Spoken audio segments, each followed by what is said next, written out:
Hello. असामान्य molar द्रव्यमान की हम चर्चा करते हैं। एक मज़ेदार उदाहरण लेते हैं हम जल में।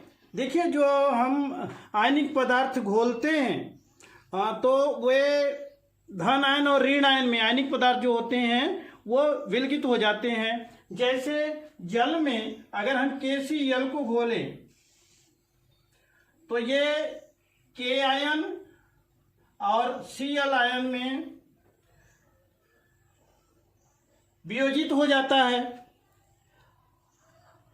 अब KCl का मोलर द्रव्यमान निकालें तो K 39 होता है प्लस Cl का 35.5 होता है। तो 1 मोल KCl बराबर हो जाएगा 74.5। अब जब ये आयनित होगा तो 1 मोल ये और 1 मोल ये होगा। हम यही अपेक्षा करते हैं कि जो भी पदार्थ का तत्व जो है जब आयनित होगा तो उसका 1 मोल प्राप्त होगा। तो यहाँ पर 1 मोल K और 1 मोल C अर्थात जल में जो हमने घोला था KCl वो 2 मोल था। इसका मतलब ये 2 मोल था। यदि हमें ये जानकारी ना होती कि ये 1 मोल है तो हम कह सकते थे, हमें जानकारी न रहती तो हम तो यही कहते ना कि 2 मोल, ये 2 मोल था, क्योंकि 1 मोल K और 1 मोल Cl वियोजित हो रहा है तो 2 मोल KCl बराबर इतना 74.5। इसलिए 1 मोल KCl बराबर इसका आधा हो जाना चाहिए 74.5/2 बराबर 37.25।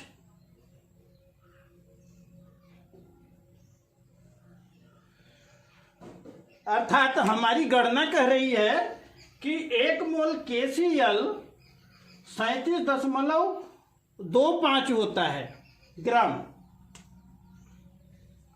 जबकि रियल में हम जानते हैं कि 1 मोल KCl 74.5 होता है गणना से। तो हमारी गणना से ये आ रहा है, जबकि सैद्धांतिक रूप से ये होना चाहिए, यानी ये अंतर हो रहा है।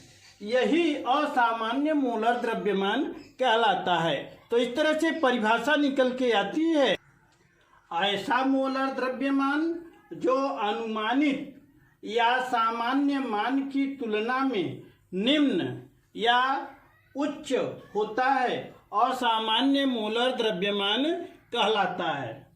यानी जो हमने कैलकुलेट किया है, अनुमान लगाया है, उससे या तो उसका मोलर द्रव्यमान बहुत कम आएगा या अधिक आएगा, तो वह मोलर द्रव्यमान असामान्य मोलर द्रव्यमान कहलाएगा।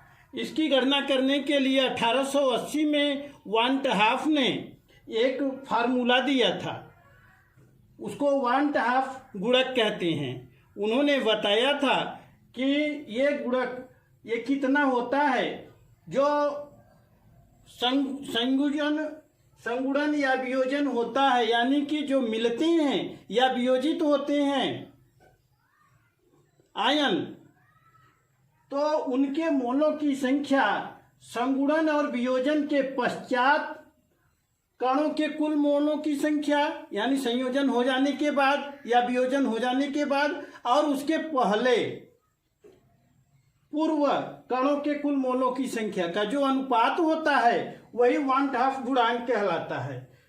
संगुणन अथवा वियोजन के पश्चात कणों के कुल मोलों की संख्या बटे संगुणन अथवा वियोजन के पूर्व कणों के कुल मोलों की संख्या, ये वान हाफ गुणांक होता है। इस प्रकार असामान्य मोलर द्रव्यमान होता है। Thank you.